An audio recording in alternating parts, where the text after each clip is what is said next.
All right. Well, in some instances it works. In terms of zoning, sometimes it comes up when it favors the candidate in question, because usually at the national level, we often talk about zoning and fair representation of all the people involved. But let me ask you about your thoughts on because you mentioned Mr. Peter Obi, and we had Mr. Akpata here with us, and he also mentioned Mr. Peter Obi. It looks like you're both looking and hoping to have the support of Mr. Peter Obi to have some kind of foothold at this election, at the primaries. Do you know if you have his support? Have you met with him because you want to leverage his popularity in Edo State?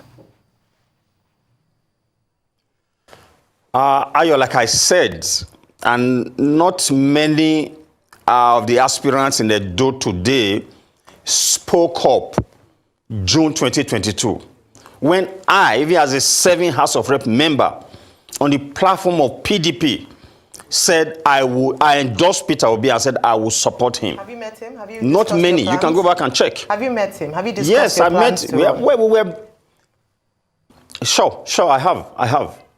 I've met him. I've discussed with him. Of you? You know, if I discuss what? Is he backing you? Is he in support of your candidature? If Peter Obi is backing me, I will come on Arise and say he's backing me or he's endorsed me. We don't do that in politics, you should know that.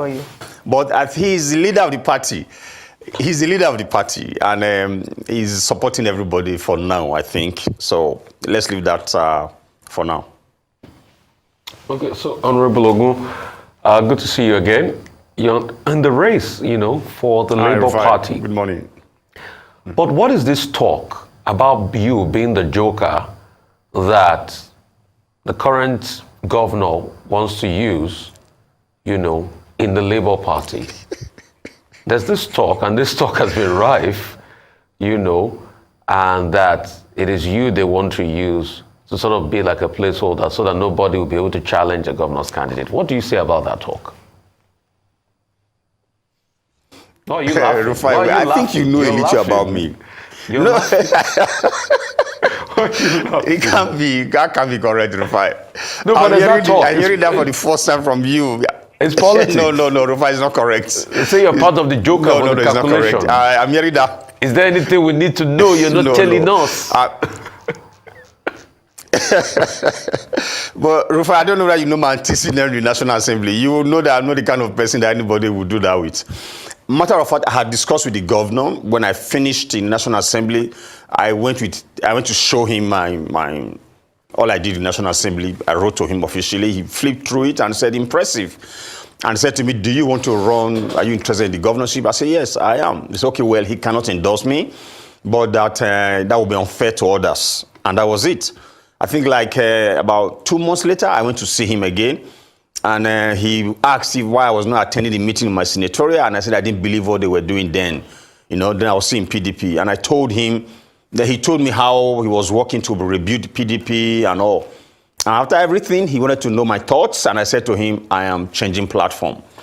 And he said to me, no, you will spend too much money if you go there and all that. Cut a long story short, that was the last time I spoke with the governor. So to answer your question, I'm not the kind of person that anybody can use like that. So is that where you were going to the Labour Party?